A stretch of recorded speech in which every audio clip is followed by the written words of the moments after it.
Après quelques années de recul, il y a des maladies transmissibles sexuellement qui font un retour en force dans notre région. Selon des données du CIUS de la capitale nationale et du CIS de Chaudière-Appalaches, les cas de syphilis et d'hépatite B ont bondi ces dernières années. La syphilis d'abord. Dans la capitale nationale en 2020, 48 cas. En 2024, l'année dernière, 170. C'est une hausse de 355 en 5 ans.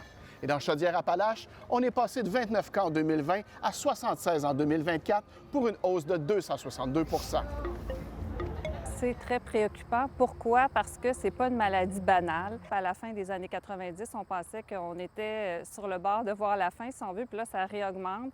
Donc, c'est une préoccupation importante. C'est une infection qu'on constate qui se transmet de plus en plus vers les populations hétérosexuelles également, et notamment chez les femmes, ce qui est vraiment une grande source de préoccupation parce qu'on ne veut pas avoir de cas chez nos petits bébés. Une des principales raisons qui explique la hausse, c'est la facilité avec laquelle on peut avoir des relations sexuelles avec de purs étrangers. C'est sûr qu'il y a les applications de rencontres. Il y a des gens qui vont avoir plusieurs relations sexuelles avec des gens qu'ils ne connaissent pas nécessairement. Les ITSS, la plupart, on a beaucoup, les traitements sont accessibles. Les gens ont peut-être moins peur aussi. Si une syphilis n'est pas traitée ou si une syphilis se complique, il peut y avoir des atteintes pour les yeux, les oreilles, le cerveau, des méningites. Il y a un paquet de choses qui peuvent se passer là, avec une syphilis. Fait que même si oui, ça se traite bien avec un vieil antibiotique, ça reste que ça peut être extrêmement dangereux. Là. Pour ce qui est de l'hépatite B, les chiffres sont encore plus impressionnants. Dans la capitale nationale, 27 cas en 2020, 131 en 2024, une hausse de 485 Et en Chaudière-Appalaches, on passe de 15 à 33 cas pour 220 de hausse. Au Québec, on est comme moins inquiet parce que la vaccination est instaurée depuis super longtemps. Les personnes de 40 ans, là, ils ont été vaccinées à peu près en 4e année, secondaire 3. Puis maintenant, on vaccine tous les jeunes enfants.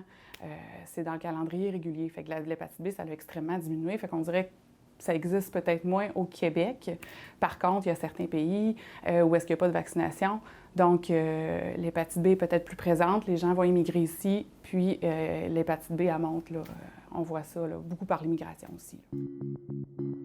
Dans notre clinique, on voit beaucoup ça relié à l'immigration à cause de la vaccination des Québécois, là, qu'on voit que ça, la couverture est quand même excellente. Alors, une fois qu'on a dit ça, on fait quoi? Ça rappelle l'importance de la bonne vieille prévention quand on a un nouveau partenaire, on se fait dépister. Il y a peut-être certaines personnes qui ont tendance à banaliser ou à ne pas utiliser le condom. C'est le temps que les gens prennent au sérieux leur santé sexuelle.